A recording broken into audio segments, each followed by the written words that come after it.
In today's tutorial, we're going to take a look at using a Pintuck presser foot on a standard sewing machine. Right here I have a Pintuck presser foot. This is a 9-groove foot, which means it has 9 grooves across the bottom of the foot. So this will create the smallest Pintucks and the smallest distance or shortest distance between them if you're going to sew repetitive rows of Pintucks. You can find a Pintuck presser foot in different widths with different spacing. So this is the 9. There's also generally found a 3, 5, or 7. So those will create bigger Pintucks and a larger amount of spacing, but you can't do as many. So you just need to determine which size of Pintuck you're gonna wanna have for the garments that you're gonna use most. Now with this one, we can do our first Pintuck, which will be pretty narrow, and we can space it over several notches. You don't have to do them side by side. So you can create some distance between them, but the Pintuck itself will still be pretty narrow. Now, along with your Pintuck foot, you'll notice the grooves on the bottom. You're going to want to find a twin needle that fits the same distance as the grooves on the bottom of the foot. So this is a 9-groove foot, and this is a 1.6 millimeter twin needle, which is the smallest twin needle, and I use this one frequently for all of my hemming on knits, and that type of thing. I like the distance between these two needles. It's really close and it's perfect for that doll clothes scale. So when you want to check your twin needle and your Pintuck foot, you can just take out your needle and then just make sure that that fits in those grooves. So you'll notice the distance of the grooves and the Pintuck is the same size. So as you move up the line, if you're going to pick a larger Pintuck foot, you will pick a larger twin needle. If you have a 7-groove foot, you'll likely use a 2.0 millimeter needle. If you have a 5-groove Pintuck foot, then you'll probably use a 2.5 or 3 millimeter distance needle. And then if you go even larger with a 3-groove foot, then you'll likely use a 4.0 twin needle. But again, you'll need to practice and kind of determine how thick you want those Pintucks to be. So on these two examples right here, you can see these are different size versions of the same pattern, and we've created a fairly large Pintuck with a standard presser foot. This was not with the Pintuck foot. So I have a folded section right here.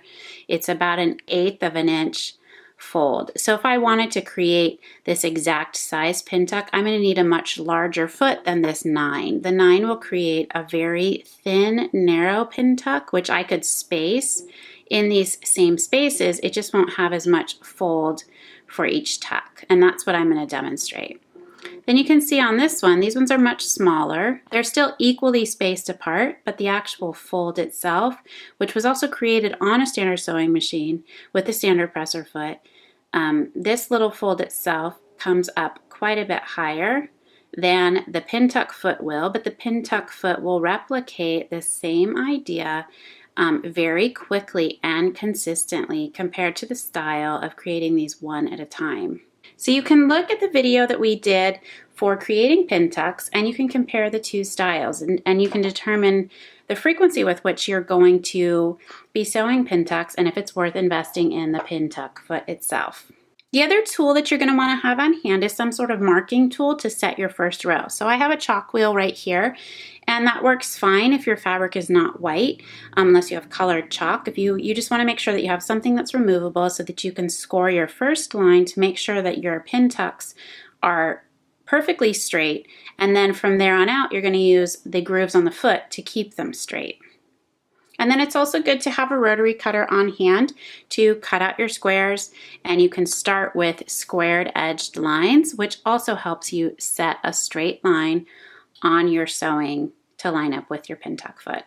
Now let's take a look at the machine and the few things that we're going to set differently for use with the Pintuck foot. First, you'll notice that we have 2 spools of thread up on the top set to sew with our twin needle. So I have both spools here, and I have 2 pieces of thread, one coming off each one, that I'm going to thread through the machine once I have my twin needle installed. The other thing you'll notice is the tension. Right now this is the automatic setting at 4. I'm going to push this up to 6, and the tighter tension will cause the fabric to pull in tightly between the 2 rows of stitching. So this tension setting is a good setting for this machine, the presser foot that I have picked, and the fabric that I'm going to be working with. So you'll want to run a few test samples with the tension just to make sure that you have exactly what you like. Then I still have my stitch set at a standard straight stitch. It's set at the standard length. I haven't made any changes there. Now on this machine, I'm going to need to remove the entire presser foot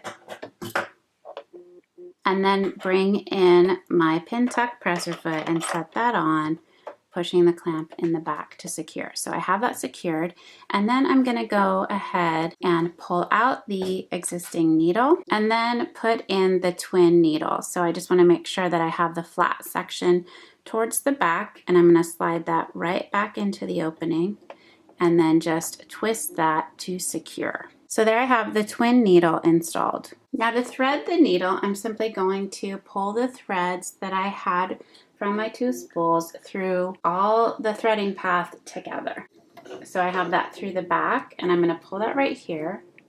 Now if you have a visible tension disc right here, you can slide your thread one on each side of that little tension disc just to keep them from getting tangled and to feed evenly through the machine. Then once we get down to the base, I have to manually thread these through each eye of each needle because my automatic threader can't do 2 at one time. So I'm simply going to push that through, trim both ends of thread, and then feed them through and thread them. Then once you have them both threaded, you want to just make sure that they're not tangled in front of those needles and it comes down through the slot in the foot so they're out towards the back with the bobbin thread.